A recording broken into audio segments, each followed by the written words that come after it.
Hi, I'm Tony, and today I'm going to show you how to make the chickpea tuna salad from plantbasedonabudget.com.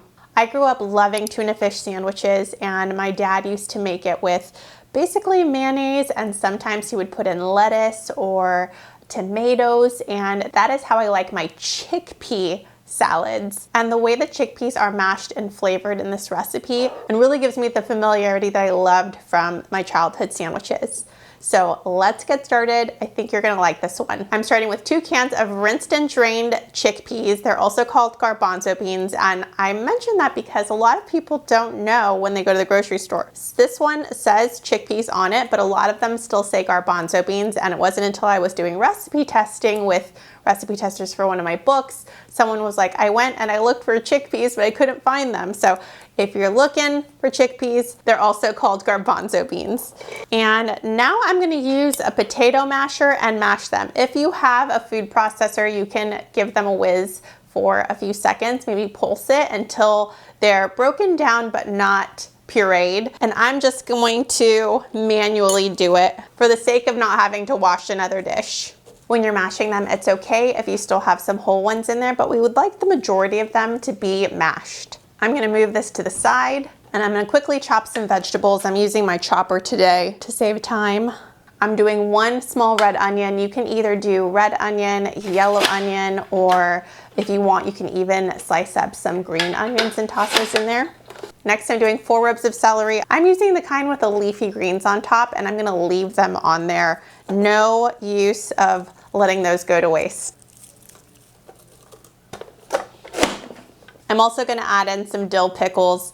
I'm a big pickle lover, so I'm gonna add in the equivalent of 2. I'm using slices, so I'm gonna guesstimate, but if you don't love pickles, you can skip them altogether and add in some fresh dill. That adds another great taste that isn't so sour. And just a couple more for good measure.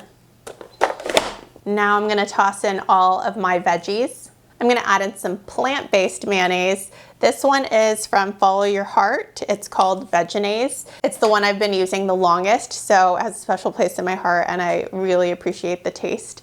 But there are so many on the market now. Eat Just is a great one. Hellmann's has one too. You can check those out, and they're pretty accessible. I've found them at Walmart, at Whole Foods, at our local store called Rayleigh's, Winco, you name it. I've been able to find some vegan mayonnaise there. Probably the only place I've been that I know for sure I did not find it is the Piggly Wiggly in Mississippi. And then this is 3 tablespoons of yellow mustard, but you can use stone ground mustard or any other mustard that you like. I'm gonna add in some garlic powder and do about a tablespoon.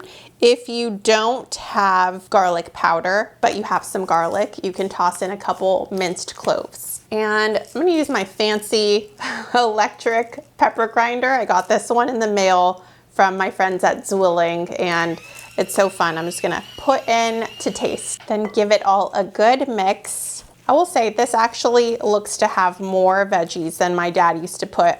I remember he would sometimes put tomatoes that were diced and some chopped lettuce, definitely onions, sometimes garlic. But this looks way more veggie packed, more fibrous for sure. And if you're using chickpeas that you made at home instead of the kind that you bought in a can, you're just gonna wanna use 3 cups. Each can is about 1.5 cups.